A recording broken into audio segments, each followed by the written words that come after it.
Hi, welcome to On Impact. I'm Benny Pough, and today I'm speaking with Sita Lewis. Sita boasts an impressive career as an award-winning TV producer, having worked a range of live talk shows, lifestyle programs, and casting of some of TV's biggest hits. Combining her love of cooking with her career, Sita transitioned into culinary production, collaborating with icons like Martha Stewart. She was also a competitor on season 11 of Food Network's Star. Now is the president and founder of Mama Sita's Miracle Butter Cream. Sita is leading a successful luxury skincare business, showcasing her expertise in all natural skincare products. Sita, I've been waiting for this for a long time. I'm excited to be here. How are you? I'm good. How are you? You know what? This is about you, because you know I'll start about me. But more importantly, why I'm so excited to have you here, just like reading your bio, because I tell people a lot, like, you know people, but you don't know them. Right. Like, which is crazy, right? Like, we've known each other for decades. Yes. And reading about you, yo, I don't want to be that person that gets impressed, but I'm really impressed. And reason why I say I don't want to get impressed, because we don't think that Black people or people of color have the level of expertise, innovation that you actually exude is what's mind-blowing. So that's why I'm excited about this conversation. But before we get into that, let's talk about pretty much Sita Lewis, who comes from royalty, promotions royalty, your father, right? What was that like? Butch Lewis. Yeah. So for most people who know my father, Butch Lewis, he was a legendary boxing promoter. He started back in the 70s. Okay. I was just a tot. Okay. I was born in the 60s. But in the 70s, that's when his career really kicked off. And he started traveling with Joe Frazier because he was in the car business. He was a car salesman, and he met Joe Frazier selling him a car, and that's how he got into the business.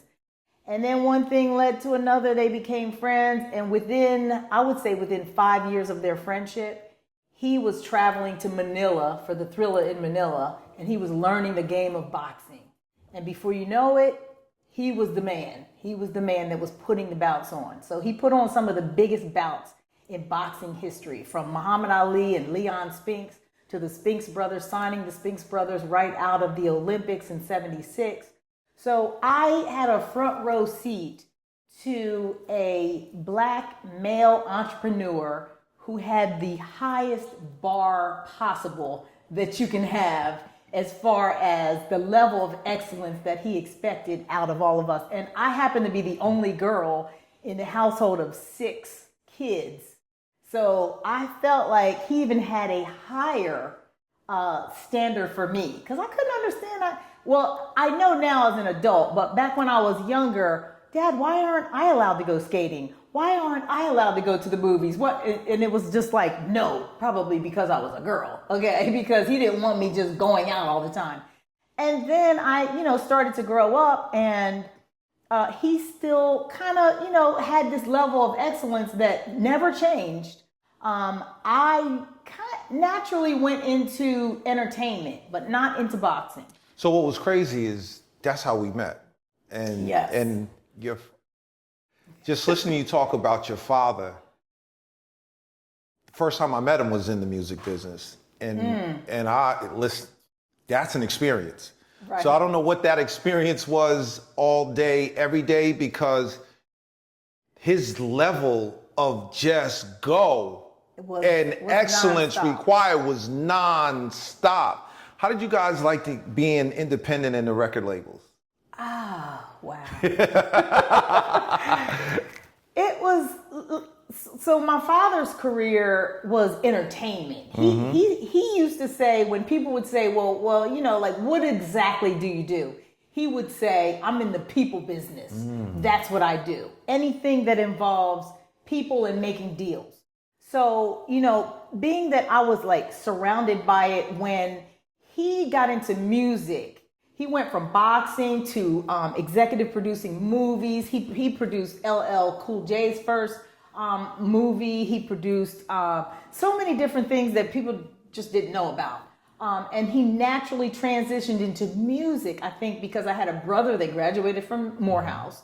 And he wanted my brother to be, like following his dream. And it happened to be in the music business. And of course, my dad was looking at the males in our family as the ones that would take over the legacy of Carry the torch. Exactly. Carry the torch. I'm just this little, okay, yeah, you just stay in your place or whatever. As a woman, but I was still surrounded by watching what was going on. And he wanted to have his own label. And he was the guy who ran things. I remember we were friends with Jay-Z, and we were trying to put together a cartoon between Jay-Z and my dad and a television network.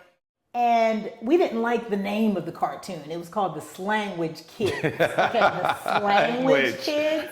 So I remember telling Jay, I said, listen, he's only going to listen to you because you're Jay-Z. Right. Okay, so tell him that we hate that name. Everybody was afraid of him, right? Jay said, yo, I'm not telling Mr. B nothing. Nobody. He said, yo, if it blows up, then that'll be the name that everybody's calling. Like, who cares? Let's just do it.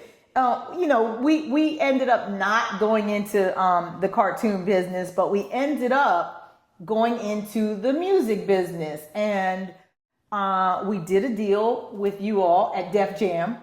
I didn't know you at the time. No. And of course, I thought you were just synonymous with Def Jam. And just like you said, when you are working with somebody, you don't know their history. No idea. You have worked at some of the greatest and biggest, probably all of the major labels. 7. that are out Which there. Which is 7. Yeah, 7. That's insane. 7. And so I was just being introduced to the music business.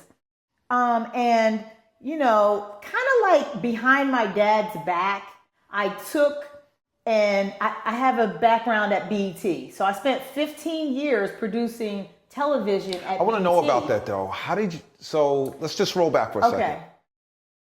So you went to Georgetown.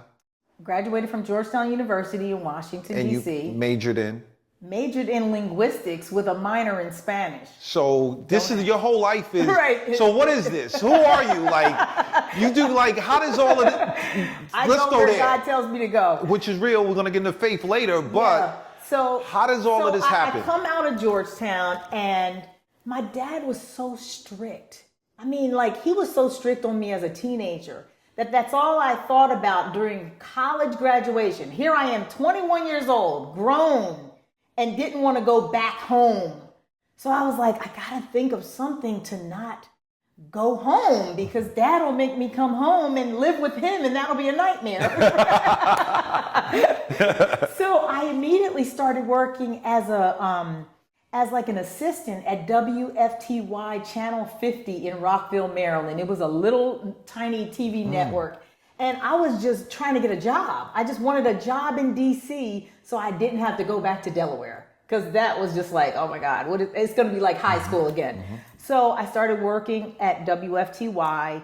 And one day I was filling in for the receptionist at the front desk. And they had a magazine back then called Broadcast Magazine. And I remember flipping through it and it had, remember when classifieds used to be in a magazine? Absolutely.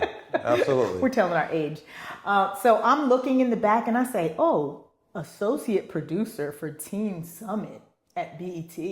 Like, there's no way that they would hire me, but you never know. So I wrote down the information out of the classified. Random. Straight right. random. And at that time, my dad happened to be very close friends with Bob Johnson. So that's how I thought. Right. But I really was trying to prove myself. Like, you know how you have this powerful parent, but you want to be able to say, I can get this job on my own, or I can get in the door on my own. When really, we should do what all the rest of the folks out here do and look out for our kids. Tap into your resources. Right. You don't go around the elephant in the room. That's right. But, I still was on that, I want to do my own thing. He might have made some phone calls, but at the end of the day, I was interviewed by Lisa Johnson Smith, who was the host of Teen Summit at the time. And when we got to talking in the interview, she said she could tell I didn't know what I was doing. It, like, she could tell that I didn't know anything about television. Even though I worked at WFTY, I was only there for 6 months. And I had the girl that I was working for help me prepare for the interview. Like, tell me everything I need to know about the tapes and this and that, so I can at least sound like I know what I'm talking about. But because it was on a Wednesday, and this is how I know, I used to go to Bible study on Wednesday nights. And so when I left the interview, I said, well, I'm going to Bible study tonight. And she was like, oh, you're a Christian too. And after I got the job, that's when she told me, well, I knew you didn't know anything about TV, but the fact that you were a Christian, I just said, hey, I think I'm a liker. Hold on. Are you serious? Yeah. And so I literally learned on the job. I got there and I used to be quiet. Believe it or not, I was a person that didn't talk. So the spirit is really real. The spirit is real. I used to not talk because, you know, when you don't know things, you're quiet. Of course. So I would just watch people, listen to how they talked. If they picked up a certain tape and it was a 3/4 inch tape or a beta tape, back then, the big tapes, I would hear them say, hand me that 3/4. If I handed them the beta, they would say, no, the 3/4. Oh yeah, that one. Right. And so I learned just listening. And over time, I came in as an associate producer. So I didn't come in as a production assistant. I came up as a producer. But I always had like a creative side to me. Just always coming up with stories and storylines. And I saw how they put stories together. And one of my biggest problems was doing stories and the stories were too long. And then my boss at the time would be like, we're not going to air this 5-minute story, Sita. It has to be a minute and a half. I said, how can I tell that story in a minute and a half? Figure it out. Wow. And she was the other lady was kind of hard on me, but I needed hard on me because that's what caused me to see the reality of how you capture someone's attention on the other side of that camera.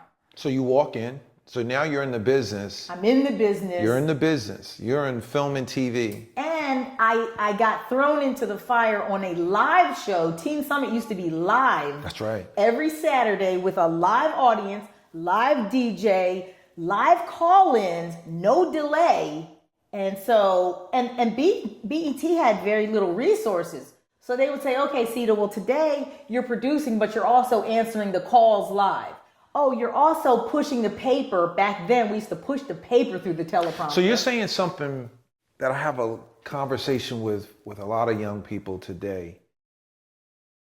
You actually took the bull by the horns and said, okay, I'm going to give it my all. I think I think this generation, which they have a different skill set and understanding, and things work differently, but it's still the same. Right?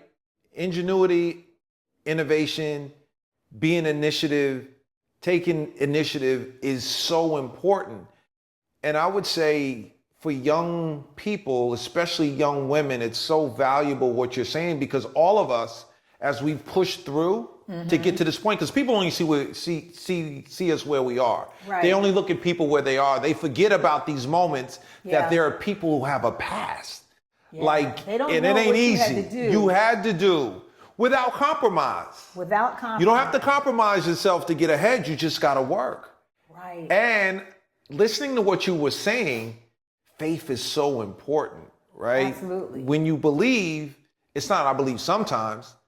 When you believe, you believe. Yeah. And ultimately, you're okay with how it comes. Right. Right? But so tell me more. I had to be who I was because when I got to BET, I was very strong in my faith.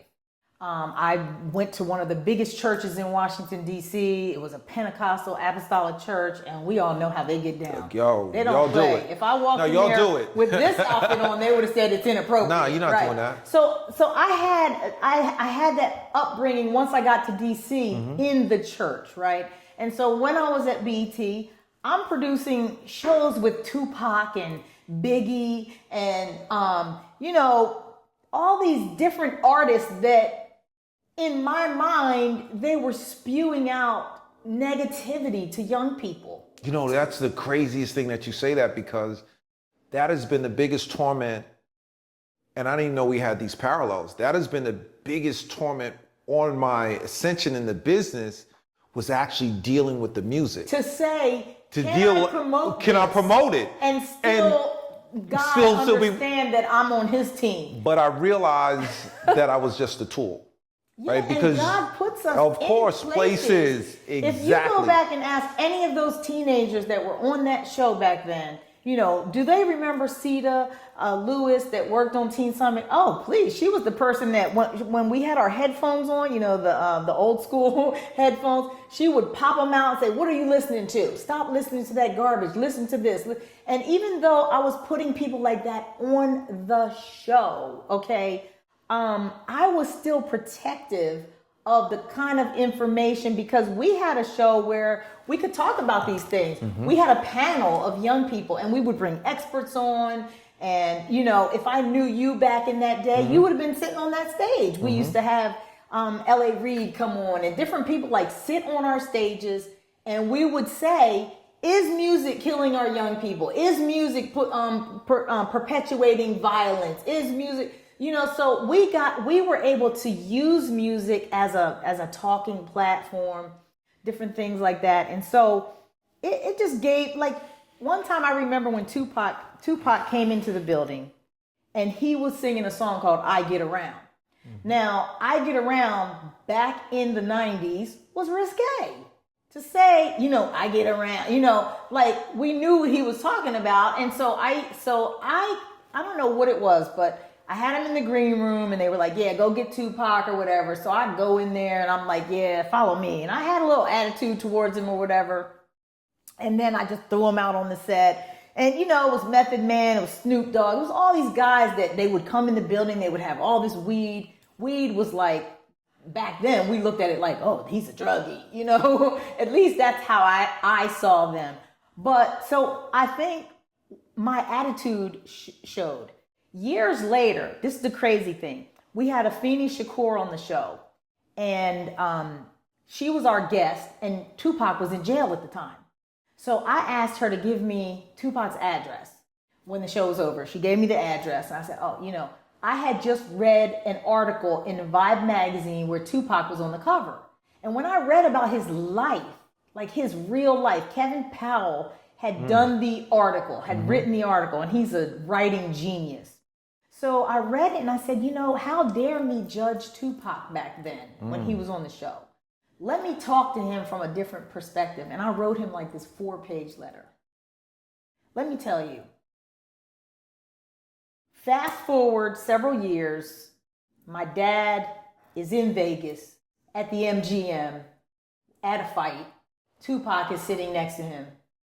Tupac, and in the letter that I wrote to Tupac way back, I put that my dad was Butch Lewis. So it wasn't like that. He didn't remember that.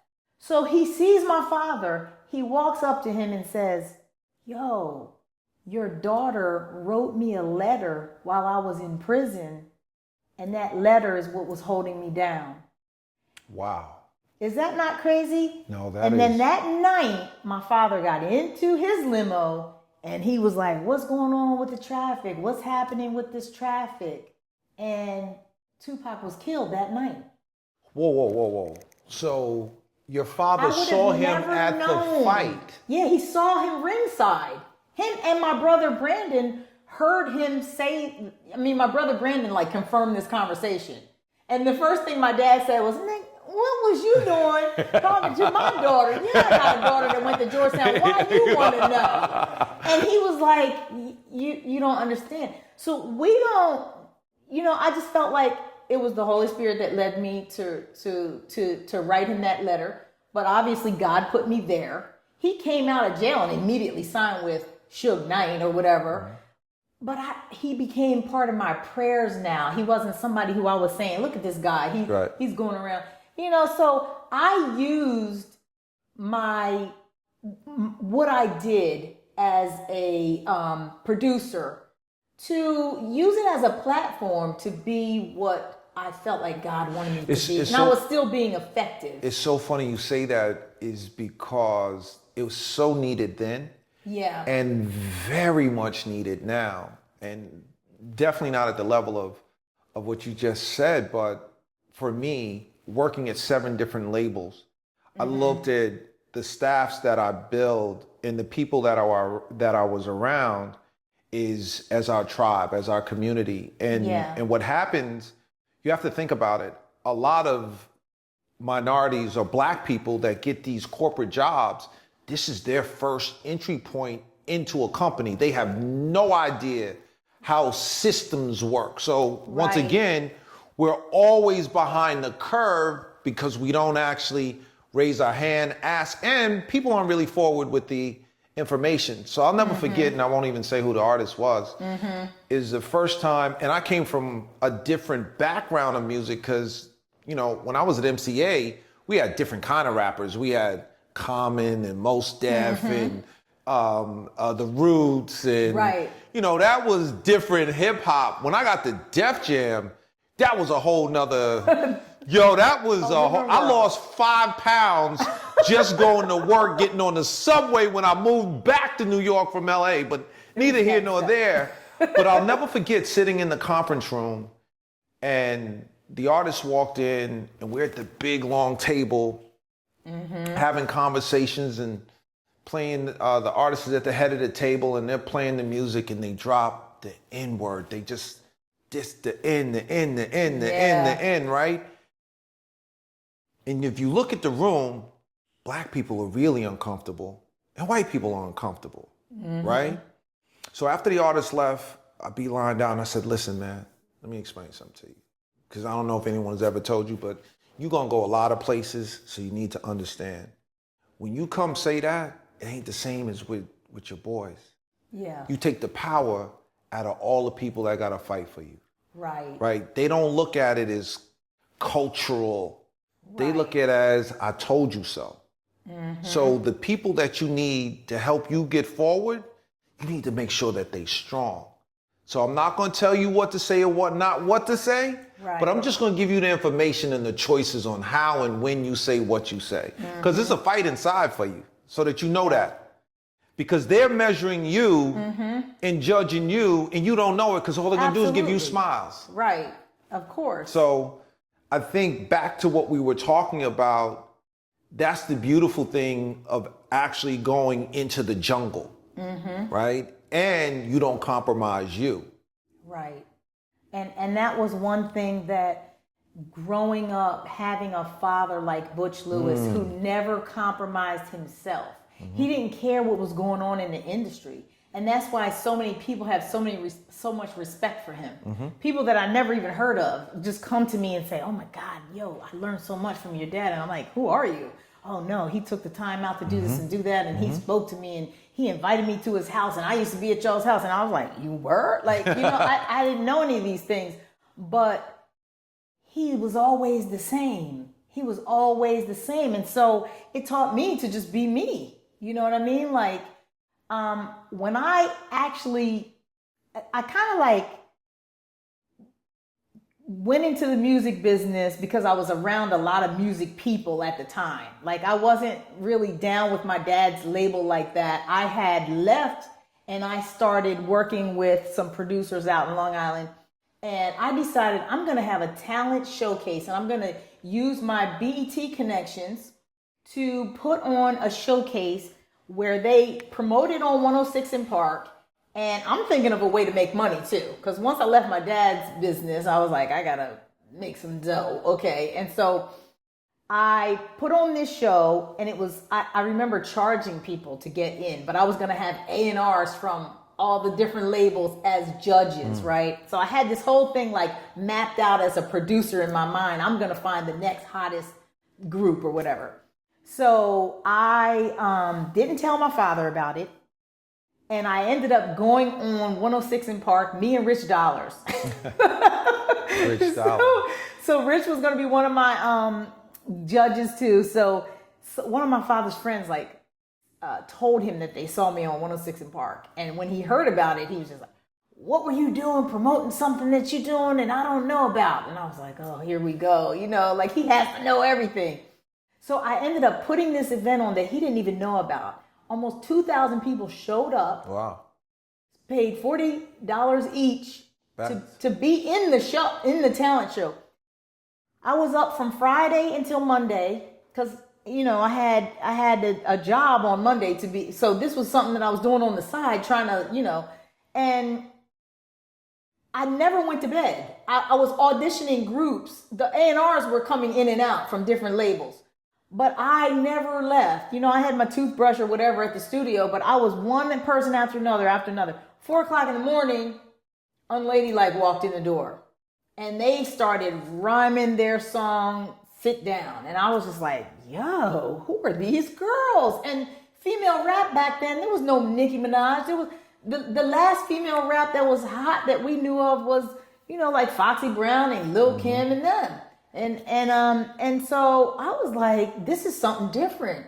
I don't know if the world was ready for hardcore girls. So I decided that I was going to sign them. So out of all those people, 2,000, I got, with the money that I made that weekend, I made like $50,000 that weekend. And I used it to get an apartment. I moved the group here from East St. Louis. Imagine East St. Louis, Illinois. And they were 21, so they were already grown. And once a person is grown, you just got to take them how they are. And they were a little wild. They were rough around the edges. But I said, we can make this work. And then I was still doing what I was doing back at BET, like trying to do it on my own without my dad. So I said, so I was shopping them from label to label to label to label. Everybody was shutting me down. And I finally looked them in the eye, the girls. And I said, listen, we can do one or two things. Because I told y'all I wasn't just going to use y'all and then dump y'all. We can take the music that we made to my father, who has a deal with Def Jam. And I'm going to tell you right now, it's going to be hard working with him, okay? Because he ain't easy. I said, but this is like my last resort, okay? And it wasn't my first. I was just trying to prove that I could do something myself, right? And when nobody was listening to me, I had to go back that route because, and they were desperate. They said, Sita, we're not going back home. We don't have a choice. Take us to your father. So I called him and he was like, I thought you'd be back. That kind of thing. Yeah. So I brought Unladylike into the room and they were jumping on top of the tables. They were tearing that room up. They were so amazing to me. And he was like, well, I had Kinfolk and I had Troy Ave and I had these other artists that L.A. Reid wasn't really feeling like that. So I'm not going to sign a group unless my partner is down with the group too. So he set up a meeting for all of us to go in and do a showcase for L.A. and Jay-Z. They were the presidents at the time. So they came walking in the door and they did it again. I mean, they shut that room down. I remember L.A. Reid saying, I didn't believe in female hip hop until today. And then I saw my dad, chest all puffed up. Oh yeah, this is the group that we trying to sign, and he wasn't interested in Kinfolk in the past. He was like, keep polishing that music. It's not what we want. But he was ready to take Unladylike, and he took them. And so now I'm like, wow, I got them a deal. Like that's phenomenal. That's like trying to get a TV show greenlit on a major network. Right. It's almost unheard of because so many people want that spot. That's right. It's a coveted spot, but you've done a lot. So music, cooking. Cooking, I cooked my whole life. So cooking was a thing that I just grew up as a home chef. My mom passed away when I was 12. So, that's why my dad was just such a forceful impact in my life because it was just us.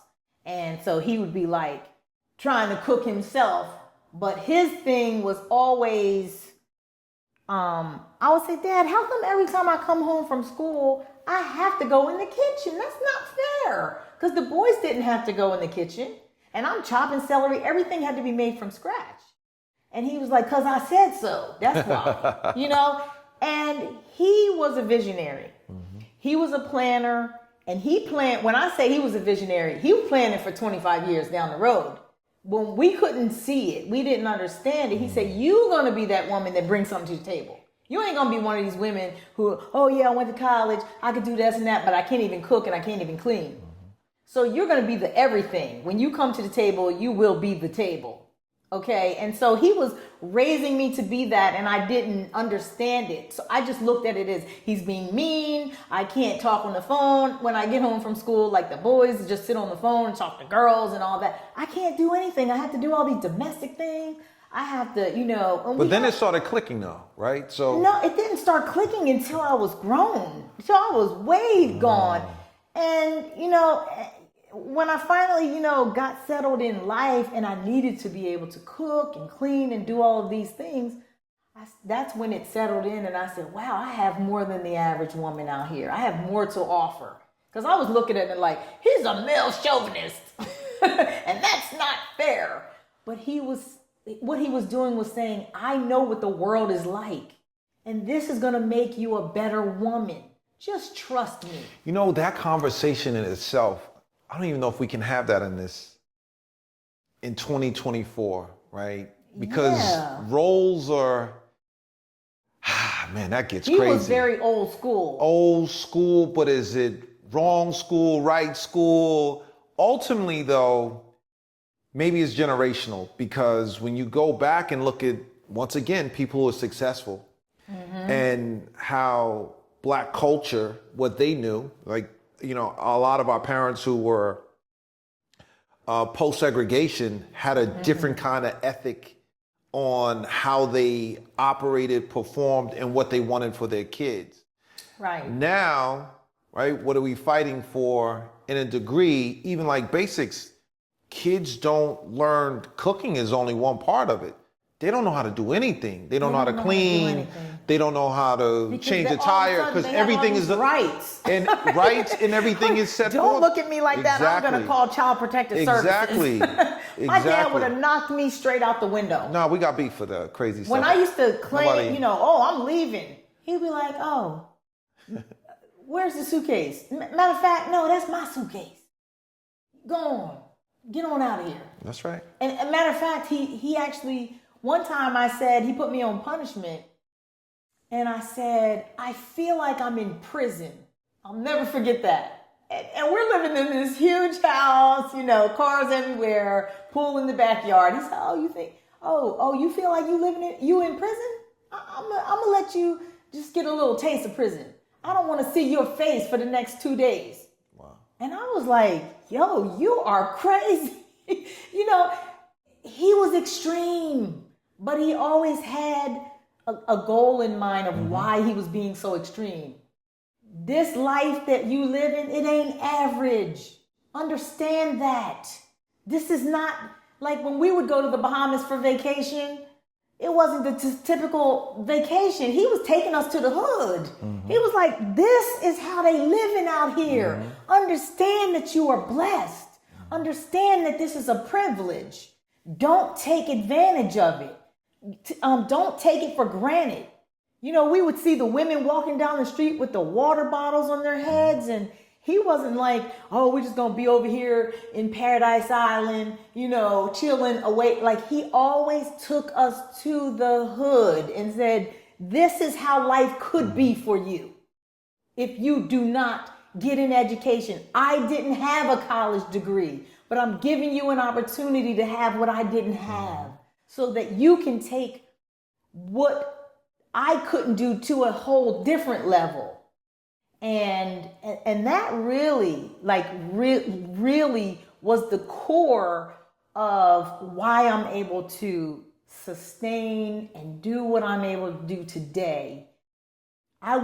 Based on what I went through when he passed away, if I didn't have those core strength values that he put in me as a child and as a young woman, I would have folded. I would have been gone. I would have turned to drugs and alcohol. I would have lost it, because we lost everything.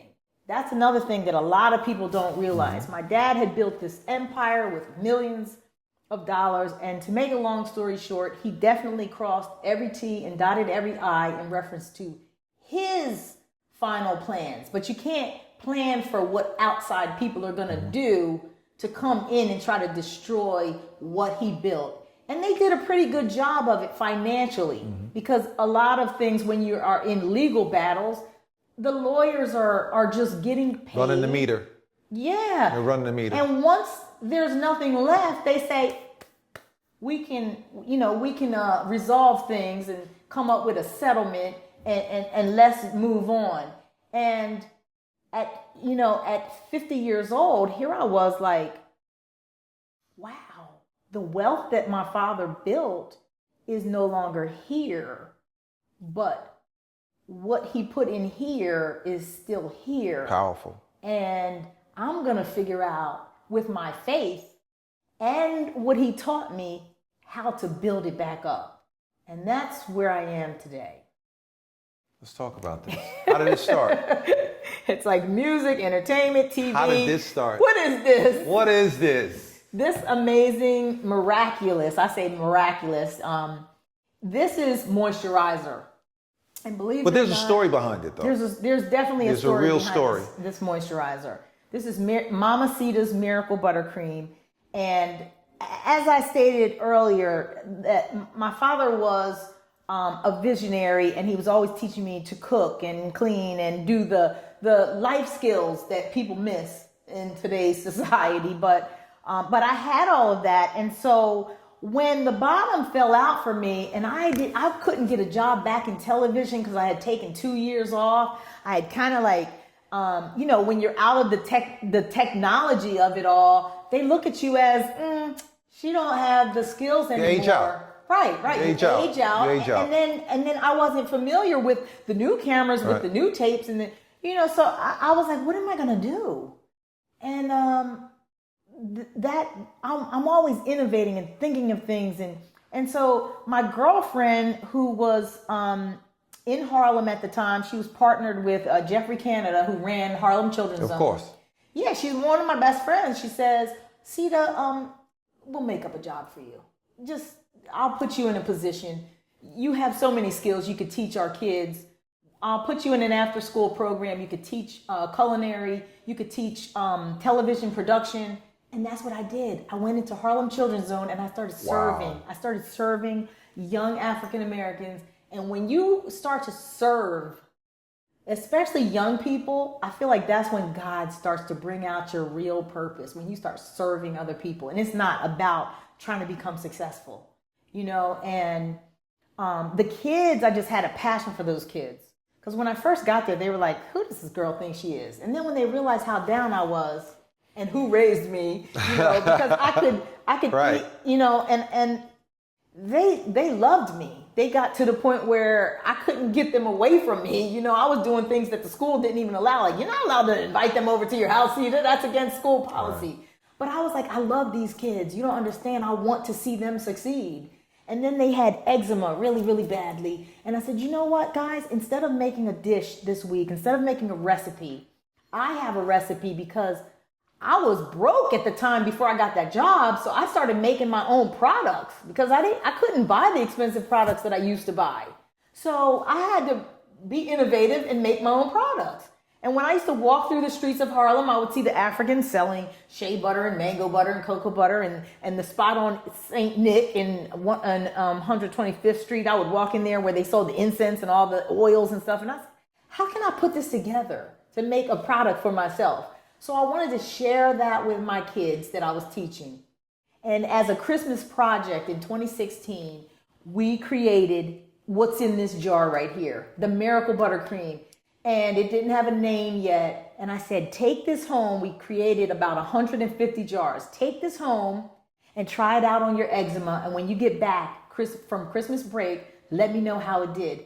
I didn't do it because I was trying to eventually make money from it. I did it because I cared about the fact that they were all broke out. And they came back from Christmas break and said, Miss Sita, look, my eczema is literally gone. And I was like, whoa, I don't have eczema, so I didn't know. I just knew it was natural. It was all natural what I made. I didn't heat it up. I didn't melt it down. I didn't take out the nutrients like certain companies do. So it worked. So, what's really interesting? and I'm a big fan of it. I'm a user. Yes, you are a customer. Okay, that comes in and I'm shuts an us addict. down. I'm an addict, B. Like I need it for lips, hands, feet. So, what's really intriguing is the innovation about this. And my takeaway, and what's really important to share with people, is that your life has been limitless. Like you've talked about peaks, valleys, ups, down, but you still ride on your faith, as well as you're always innovating. And I would ask you, for people like you, meaning people who've had challenges or people who are stuck, what drives you? What moves you? How does it all happen for you? What is that process? Because you're not ordinary by any stretch means of the word. So that's what's compelling if I'm a young girl, and also how music, like how people don't prepare for what's next. Because think about it, we know a lot of artists that have had chart-topping hits, people that had all the cars and the homes, and then they get to a point we don't know where they are. Right. And they don't even know where they are because they're stuck in what they used to be. So I can't now drive a Uber. Right. I can't go work for Bloomingdale's. I can't do that. I can't. What will they think? Was that so-and-so that we used to see at the top of the charts working the register at Bloomingdale's? But see, here's one thing about me. If it meant putting food on my table, I will go to ShopRite. I don't care who's coming down the aisle. When I was at Georgetown, I'll never forget. I was dating one of the Georgetown basketball players, and I just wanted to have my own pocket money because my dad used to like give me $500 a month, and I was like, Dad, how can I live off of $500 a month? And that was in the 80s, okay? Yo. So I had to have a little side hustle, which was working in the cafeteria. Right. And then the people who were coming through the line were just laughing at me. And I was like, I can give you a bigger piece of chicken. Don't be laughing at me. And I had the hairnet on and the baseball cap that you had to wear. There was no shame in my game. And I came and I knew that my dad's house back home was a $2 million house. But he made it very clear, this is his house. And you got to build your own house. He always talked about pulling the wagon. Everybody has their wagon in life. And you got to pull your own wagon, but you got to put people around you that can help you push the wagon, help you pull the wagon, help you move rocks from in front of the wheels of the wagon.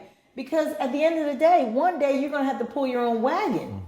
And so I always had it in me to, like, people would think that going from a big TV producer, winning 3 NAACP Image Awards, having an interview with Michael Jordan when he first came out with Brand Jordan, like one-on-one, like me and Jordan, okay?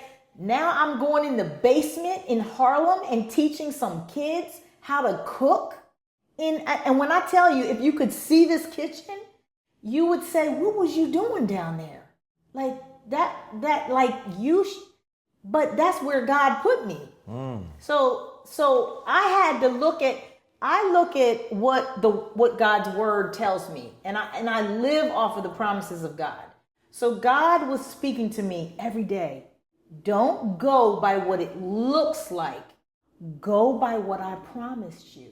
He said, everything that the locusts have destroyed, I'm going to restore. He gave me Job. He said, look at Job's life. He was the richest man in the world. He lost everything. He lost his wife. He lost his kids. He lost his cattle. He lost his farms, everything. But he never folded. And eventually, God gave it all back to him like triple fold. So God kept telling me, you just keep your eyes on me, and then all that other stuff is going to be taken care of. The part about, seek ye first the kingdom of heaven and his righteousness, and all of these other things shall be given unto you. So you don't have to think about, I had a mortgage that I couldn't pay. I almost lost my house. I had to get it modified. I owed $90,000 that I hadn't paid. Nobody knew that. I didn't call the Bob Johnsons of the world and Denzel Washington. These were friends that had millions, but I never made a call. I've never to this day, and I can look into this camera and say, to this day, I have never borrowed $1 from anybody, not even for my business. So this is a question then. Should people reach out for help if they need it? I think that if you feel led to reach out to the people that God put around you, yes, because I helped, I accepted help. At one point in 2019, my dad was being inducted into the Boxing Hall of Fame. And Denzel Washington wanted to come, but he couldn't make it. So he was calling me to let me know that he wasn't going to be able to make it, as bad as he wanted to be there. So when we get on the phone, we get to talking. And he's a believer. He loves God. So we're always talking about the goodness of God. And he heard a story about a man who was trying to invest in my company because he wanted to buy me this cold press machine that I didn't have. It cost $25,000. I didn't have the money to buy it. And the guy wanted to buy the machine for me and become my partner for the machine. And I was like, wow. I mean, I've been using these, I've been grinding, to make this product. I've been grinding. I could have easily said, I'll take it. I'll take the $25,000 and you can be my partner. But I didn't feel in my spirit that that's what God wanted me to do. So when Denzel heard me say that, I wasn't saying it to get him to buy me the machine. 2 weeks later, the machine showed up at my doorstep. Which is a game changer for your business. I'm still using that same machine Which is a to game produce changer. That product. That same machine that Denzel Washington gifted me. Matter of fact, he FaceTimed me a few weeks ago, and I happened to be next to the machine. He had never seen it. He just had it sent to my house back in 2019. And I said, oh my God, you can finally see the machine that you bought for me. So I flipped the camera around so it could face the machine. And he said, oh, okay, how much money have you made off of that machine? And I said, probably about $2 million. Yep. And so he said, well, I need to get you 6 more. And I said, well, I need more than that. I need space to put those machines. Hint, hint. So, I'm in a space right now where, matter of fact, we're literally right down the street from this space. And I have like 8 employees, 7 full-time, 2 part-time, so 9 employees. And God has just continued to move and bless this product that after I made it in Harlem, the students encouraged me to turn it into a business. It wasn't even me that thought of the idea to do it as a business. They said, Miss Sita, you need to sell this stuff. And those same kids were going on all these little vending events with me in New York, little tiny events where only 10 people would show up and we would only sell 3 jars. But I was nervous, and they would come with me to help me carry my crates of products. And when I left, I still had crates of products. But they would be at the table, and when people would walk by, they would say, come here, you got to try this. This stuff works. You got to try this product. It is so good. And I was like, they were giving me courage. And I was like, wow, Lord, I thought, you sent me to Harlem to inspire them. And they're turning around and inspiring me. And I didn't know how to do an e-commerce website. Oh, Miss Sita, they got free websites out here. So I was getting help from the people that I was sent to help. So what will your legacy be now? I think my legacy would be to use my own passion, whatever it is that your passion is, use that passion to elevate what you believe in. And for me, I believe that when God is in your life, you can do anything. The sky is the limit because you got the greatest team member on your team. God will give you the tools. My dad was a tool. He was a person that God put in my life, even though he was my own father. But there's a scripture that says what Satan meant for evil, God will turn it around for your good. So we never know, that's why I stand on Romans 8:28. Romans 8:28. All things work together for the good. Yeah. For everybody? No. For them who love God and are called according to his purpose. So I knew I love God. So even the bad things, even the lawsuits, even the almost losing my house and having to put tenants in my house for 8 years to rent half of my house so I could pay the mortgage. All of those things were working together for my good. Even though it hurt me, I was crying at night. I was like, how am I going to do this? Lord, don't look at what I owe the mortgage company. Look at what I told you. Remember what I told you. And so we lost beach houses and, cars. My father had like a $350,000 handmade Bentley Azure, in a specialty color. We lost everything. I even had to buy my dad's Bible from an auction. Like, people could never imagine how it feels to go into an auction house and see all your dad's stuff that was in his home that you were never given the opportunity to go through when you lose a parent, which is the hardest thing for a child to go through, is to lose their parent. But to walk into a space like that and still be able to stand and say, God, I'm not looking at what it looks like. I'm standing on what you promised me. You said I'm going to give it all back to you. So he put me in an environment to create a vision board 7 years ago. My business is 7 years old, and I had beach house. I had all the things that I had lost, but in the center of the vision board, because the word says, write the vision and make it plain, and those that read it will run after it daily. So I said I had it in a place where I could see it every day. It was in my work office on the wall. And right in the middle, it said witness, baptize. It had the word baptism.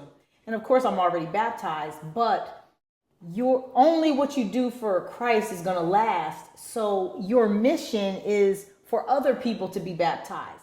And then all of these other things on the vision board are going to come to pass. And I had marriage, kids. I don't have any kids, but I put kids on there because I said, okay, God, you gave me motherly instincts, so you do what I need. I put Neiman Marcus. I had Barack Obama holding the jar. I cut it out of a magazine and he had it in his hand.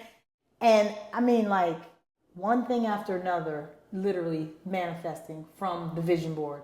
I even had somebody contact me from Neiman Marcus 2 weeks ago. Oh, wow. And said, power in the tongue. I found this sample pack that you left here in Dallas when you were in Dallas doing a speaking engagement. And this product is crazy.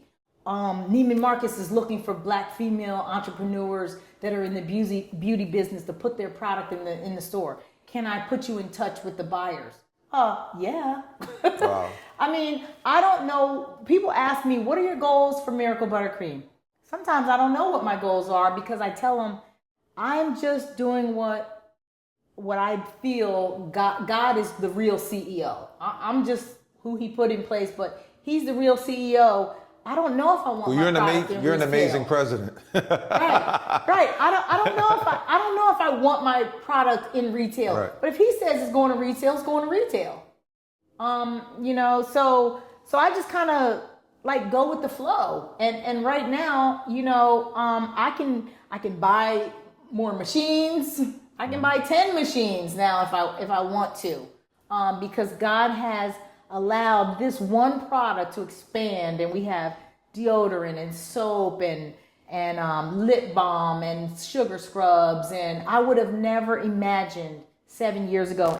And I started the business in 2017. I was born in 1967. I was 50 years old. So it goes to tell you that, and the business is 7 years old. So you do the math.